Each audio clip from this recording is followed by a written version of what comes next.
Assalamualaikum warahmatullahi wabarakatuh. Perkenalkan, nama saya Sabila Kalbi.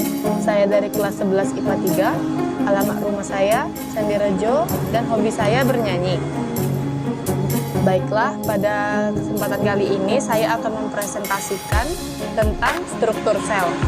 Tapi pada bagian ini saya akan mempresentasikan tentang struktur sel tumbuhan.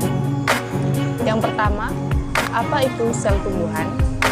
Sel merupakan penyusun tubuh makhluk hidup sebagaimana telah dibuktikan melalui pengamatan mikroskopis oleh Matthias C. Leiden, seorang ahli anatomi tumbuhan, dan Theodor Chapman, seorang ahli anatomi hewan, yang kemudian merumuskan bahwa sel merupakan kesatuan struktural kehidupan.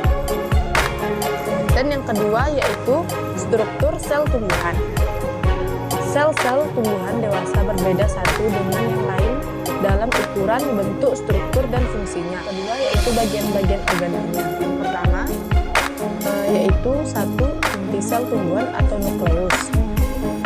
Inti sel atau nukleus merupakan organel sel yang berada dalam sel eukariotik.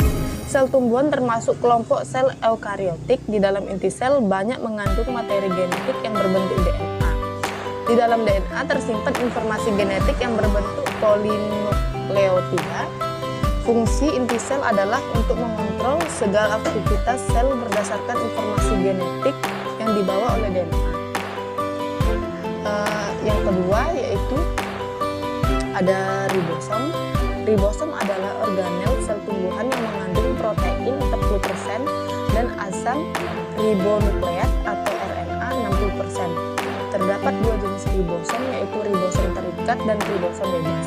Ribosom terikat biasanya bergabung dengan retikulum endoplasma. Fungsi ribosom ini adalah sebagai tempat terjadinya sintesis protein. Yang ketiga, yaitu ada retikulum endoplasma. Retikulum endoplasma adalah organel sel yang berbentuk seperti labirin, dinding atau membran pada RE terlihat berliku-liku seperti labirin. Terdapat dua jenis retikulum endoplasma dalam sel tumbuhan, yaitu retikulum endoplasma kasar dan retikulum endoplasma halus. Pada RE kasar, permukaannya ditempeli oleh butiran-butiran ribosom, sedangkan pada RE halus tidak ditempeli ribosom. Fungsi retikulum endoplasma ini adalah sebagai jalur yang menghubungkan nukleus dan sitoplasma. Yang keempat yaitu mitokondria. Mitokondria adalah organel sel yang berbentuk bulat lonjong seperti sosis. Berdasarkan hasil pengamatan menggunakan mikroskop elektron, organel sel ini memiliki dua bagian, yaitu membran luar dan membran dalam. Di antara keduanya terdapat sebuah celah sempit yang disebut intermembran space.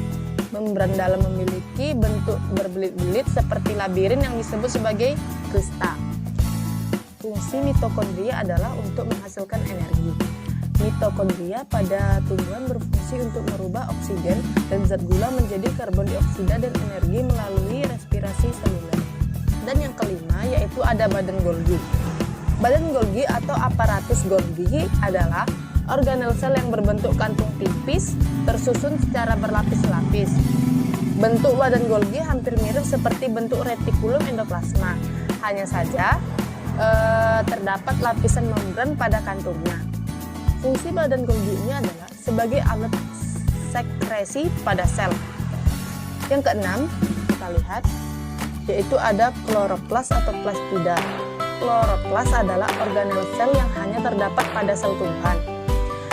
Kloroplas ini berbentuk bulat lonjong dan berwarna hijau. Mungkin bentuknya terlihat seperti kacang hijau, namun juga ada kloroplas yang berbentuk pipih atau bulat seperti telur. Contohnya seperti gambar di samping. Seperti halnya mitokondria, kloroplas juga memiliki dua membran, yaitu membran luar dan membran dalam. Pada bagian dalam membran dalam terdapat stroma dan tilakoid. Stroma adalah cairan yang mengisi rongga di dalam kloroplas, dan tilakoid tersusun dari kantung kecil yang ditumpuk secara vertikal di dalam kloroplas. Kita lihat yang ketujuh, yaitu ada vakuola. Vakuola atau rongga sel adalah organel terbesar yang terdapat dijumpai pada sel tumbuhan. vakuola berbentuk seperti karung yang di dalamnya terdapat cairan yang mengandung senyawa organik dan anorganik. Vakuola memiliki lapisan membran yang disebut sebagai tonoplas. Di antara lain fungsinya adalah sebagai tempat menyimpan zat-zat makanan seperti protein dan zat gula. Kita lihat yang ke-8 ada mikrotubulus. Mikrotubulus adalah organel sel berbentuk tabung panjang dan tidak bercabang. Organel sel ini mengandung molekul-molekul protein yang tersusun secara melingkar seperti tugas sehingga berbentuk seperti tabung panjang berombak. Fungsi mikrotubulus adalah sebagai media transportasi zat, menjaga tekanan di dalam sel, dan membantu replikasi kromosom. Kita lihat yang ke-9, yaitu ada mikrofilament.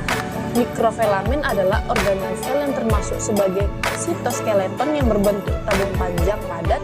Organel sel ini tersusun atas benang-benang yang terbuat dari kumpulan molekul protein dan aktin. Mikrofilament biasanya ditemukan di dekat membran sel. Fungsi mikrofilament ini adalah sebagai kerangka yang mempertahankan bentuk sel agar tidak berubah-ubah. Terakhir yaitu ada peroksisom. Peroksisom adalah organel sel berukuran kecil yang dilapis oleh membran tunggal. Peroksisom biasanya berinteraksi dengan retikulum endoplasma dan mengandung sejumlah enzim. Setidaknya terdapat 40 enzim yang dilapisi oleh membran lipid atau lemak ganda. Fungsi peroksisom ini adalah menguraikan hidrogen peroksida melalui proses fotorespirasi. Peroksisom juga berfungsi untuk mengubah racun menjadi air dan oksigen